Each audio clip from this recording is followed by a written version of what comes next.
समीप सखी समझना छोटी पूरी कामनी समीप सखी दुश्मन को राय से मारे हंस के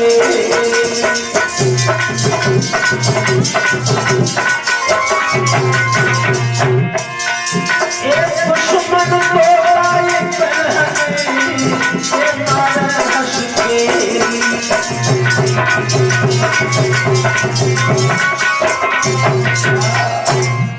महाराज नहुष ने पत्र लिख दिया, हे इंद्राणी तुम्हारी सीट खाली है, तुम्हारे पति ब्रह्म हत्या भोग रहे हैं, दर दर भटक रहे हैं, तुम्हारे लिए मेरे द्वार 24 घंटा खुले हैं, तुम चाहो तो पुनः इंद्राणी बन सकती हो। पत्र इंद्राणी के पास गया, इंद्राणी समझ गई कि मौत आ गई महाराज नहुष की। पर स्त्री को देख करके इतना लुभाया है कि पत्र लिख करके भेज दिया। इंद्र पदवी पर बैठ करके ये भी से ध्यान नहीं रहा कि दूसरे की बहन बेटियों को इस प्रकार तकना कितना महापाप है।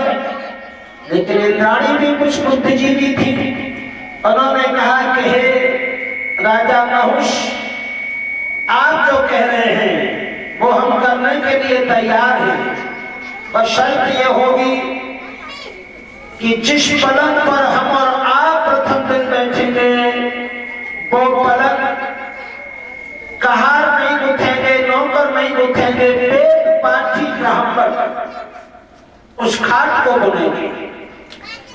दूसरी शर्त यह होगी कि आप पालकी में बैठ करके मेरे आभास तक आओगे तो कहार लेके नहीं आएंगे, उसे आगे ब्रह्मनिष्ठ ऋषि मुनि होंगे, पीछे से वेद पाठी ब्राह्मणों के कंधे पर पालकी होगी, उस पर बैठ करके तुम्हें आना होगा।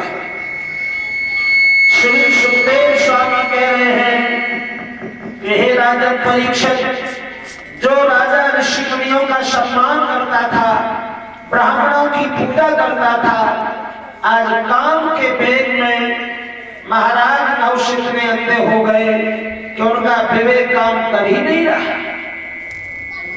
कौआ अंधो रात में उल्लू दिन में हो, कामी अंधो रात दिन बुद्धि गई सब खोई।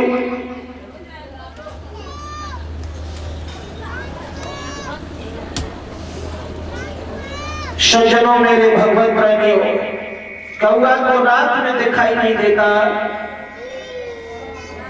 उल्लू को दिन में दिखाई नहीं देता, और कामागंदा प्राणी है, उसे कभी भी कुछ दिखाई नहीं देता। काम का वेग आने से मनुष्य की बुद्धि भ्रमित हो जाती है, विवेक शून्य हो जाता है, न उसे अपनी आयु का ख्याल रहता है, न अपनी मान प्रतिष्ठा का ख्याल रहता है, और ना ही उससे जगह का ध्यान रहता है, न कुल खानदान के नातों का भाव रहता है। वो सब कुछ भूल करके विवेक शून्य हो जाता है। ऐसे अनेकों प्रमाण हैं, और मैं तो यही कहूंगा कि इस मार्ग से तो कोई बच सकता है जिसे भगवान बचा ले।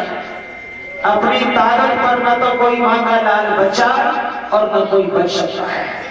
पाराशर का चक्र उठा के देख लो, जयमल ऋषि को उठा के देख लो, ब्रह्मा जी को उठा के देख लो, शंकर जी के चक्र को उठा के देख लो, बड़े बड़े सैनिक इस मार से बच नहीं पाए, भगवान से बचाया।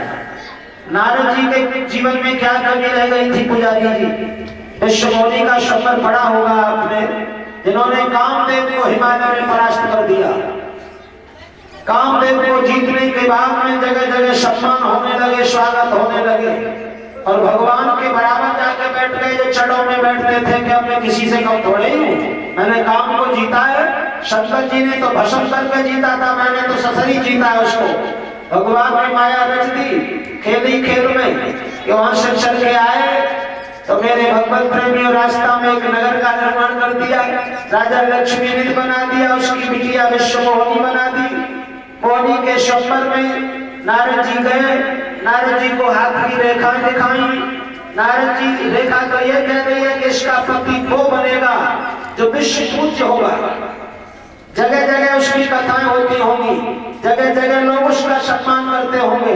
और नारद जी क्या पढ़ रहे हैं उल्टी भाषा कि जो जाके ब्याह कर ले वो विश्व पूज्य हो जाएगा, उसकी जगह जगह पूजा होने लगेगी। अब बोले बाबा भेष में दाढ़ी जटा रखी हुई है, जहाँ में तो कोई ब्याह करेगा नहीं। नारद जी भागे, नारायण नारायण नारायण नारायण, बिलखता से भगवान प्रकट हो गए। बोले नारद कैसे दुखी है, क्या चाहता है, तो रंग रूप दे, क्या चाहिए बोल, ज्ञान दूं, वैराग दूं, घनीभूत भक्ति दूं। बोले सो कुछ नहीं चाहिए, वो सुंदर रूप दे दो। भगवान बोले सुंदर रूप को क्या करे, वो ब्याह करूंगा और क्या करूंगा। अब भगवान बोले मैं जी कहूँ कि तू ब्याह मत करे तो कहोगे तुम तो करे बैठे और वो से मना कर रहे हो, बच्चों से मना कर रहे हो। तो भगवान ने 3 रूप दिए। विश्वमोनी देखे तो बंदर का रूप लगे, लोग दुनिया वाले देखें तो बाबा का रूप लगे, और ज्ञानी पुरुष देखें तो नारद का रूप लगे। वही हुआ मेरे भगवत प्रेमियों, एक दिन के लिए बंदर प्रभु ने बना दिया। जब बात अंत में खुली तो नारद जी को एक चौपाई बचा ले गई थी मात्र।